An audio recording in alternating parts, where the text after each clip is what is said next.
Welcome to Craterhoof Math, a show about the math behind your favorite card interactions. And this is our second episode, and we're going to be going over filter lands and Cabal coffers. Oh, there we go. With my magic. And this video is going to be a little bit longer than the first one.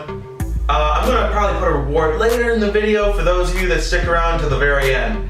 It'll be just for you. So I'm thinking that we should probably start with the filter lands. Did I actually put that up there? No, there. Yeah, let's just start with filter lands. Hopefully I put it up here and I remembered. Filter lands. We're going to be starting with those ones today because this will be like kind of our primer and help us understand better how the math interactions behind Cabal coffers works, and help us understand that spending mana and foregoing the ability to produce mana can be the same thing as far as math is concerned. And the Shadowmoor lands are probably one of the better ones to start with. Let's go with Fetid Heath. Fetid Heath. Alright, so with the Shadowmoor filter lands and these the hybrid filter lands, I think there's ones for each color combination, right? Yeah, there's ones for each color combination. Fetid Heath, for instance, it taps, like all the hybrid filter lands, it taps for one colorless mana, or you can spend one hybrid mana to tap it for any combination of the two kinds of mana. The hybrid mana, of course, indicating that you can pay one mana or the other. Like you can pay one white or one black. And then get a combination of two white, two black, just one white and one black. But either way, both of these require tapping. And because you usually, under most circumstances, can't just tap and untap this infinitely, you will have to continuously wait for each rotation to untap, go through your untap step, and then try it again. You have to normally, under most circumstances, choose one, and you have to forgo the other. Let's do a quick example problem. You have two lands, one plains, hold on, that's too far over. One Fetid Heath, as mentioned before. And the plains, you're gonna tap it for one white mana, you're gonna tap the Fetid Heath for one colorless mana, giving you one and a white. Or you can tap the plains for one white mana, and the Fetid Heath, you can put the one white mana into the Fetid Heath to produce any of the combination of mana that it could do with its second ability, putting you at 2 mana. Or you can just have a plains and a swamp, and then you tap them both for a black and a white, and you get 2 mana. You haven't really ramped at all any more than you would have if you just played the basic swamp. But the reason why you still want to have filter lands in a lot of decks is because there are cards like Cryptic Command and Vampire Nocturnus from good old Ravnica Standard. Good old Ravnica Innistrad Standard, Vampire Nocturnus. And you might want to cast those on curve, but during 2 or 3 colors sometimes, and you really want to make sure that you have the ability to pay for it when you need it and when you have it. So that's why these filter lands are important and useful. Now, I think another good example is in order, imagine you have $1. Ooh, $1. Now you could spend that $1, let's say a magic card. Ooh, an ancient tomb. Oh, that'd be nice. Oh man. And then you're down $1 and you have a magic card. Or alternatively, that's a way to spend your mana into getting something that you need. Or you could take that same $1 and maybe you could just burn it. If you're not gonna spend it, what use is it? You're not gonna spend it, you're not gonna use it. It's just burning. In the case of Cabal coffers, it only has the 1 mana ability, paying 2 and tapping it for black mana equal to the number of swamps you control.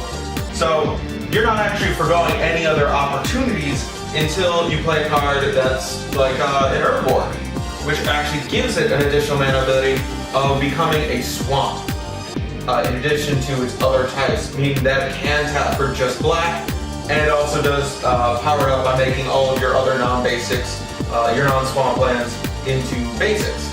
Not into basics, it's not blood moon. Into swamps in addition to the other types. So let's just get into the math real quick. You're going to want to have potential mana minus actual cost versus total mana produced. So PM minus AC equals TM. It's very simple, basic math. It's as simple as it looks. Basically, what you can produce total, if somehow you meet all the requirements of all of your things, you're tapping everything for the maximum amount of mana possible, all the mana that could be produced using everything's abilities. Then, what's the cost to activate those abilities?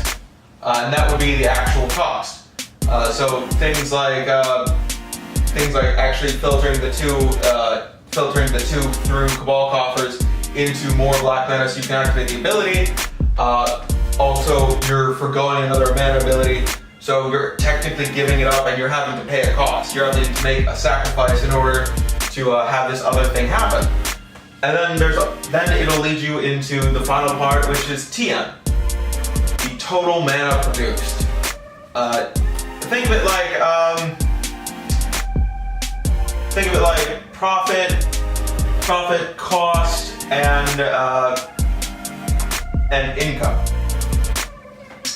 What did you make? How much did it cost? And at what point are you past even? How much did you make once you broke even? So think of it as, what am I getting? What's the cost? And what's the profit? And just remember those important things when you're asking yourself, where does each value go? And it should make it much easier. And we're going to still do a quick little example problem of you having Cabal coffers, and then one with you having Urborg out. So you have 7 basic swamps and 1 Cabal coffers. Now you're going to tap that Cabal coffers to produce the mana, obviously. But how much would you get if you did tap it?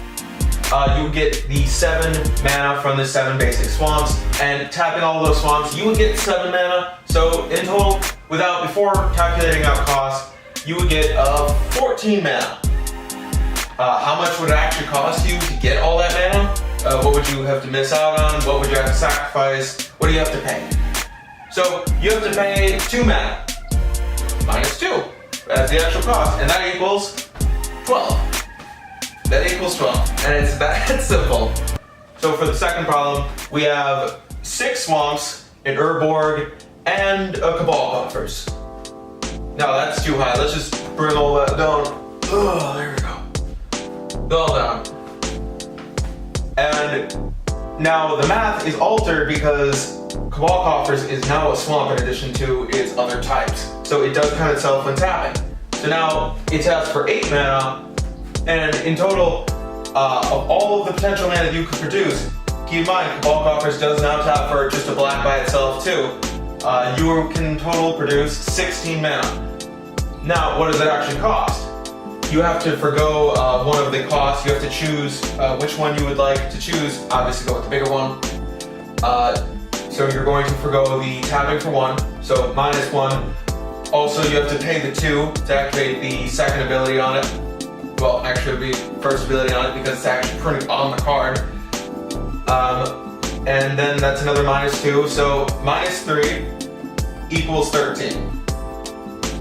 Now, I think everybody who's watched up until this point deserves a little something for putting up with all this math stuff, and I know it's hard. It's real confusing with my addition and subtraction and talking about how to plug in the values and what they mean, but I think you've earned a reward. Here you go.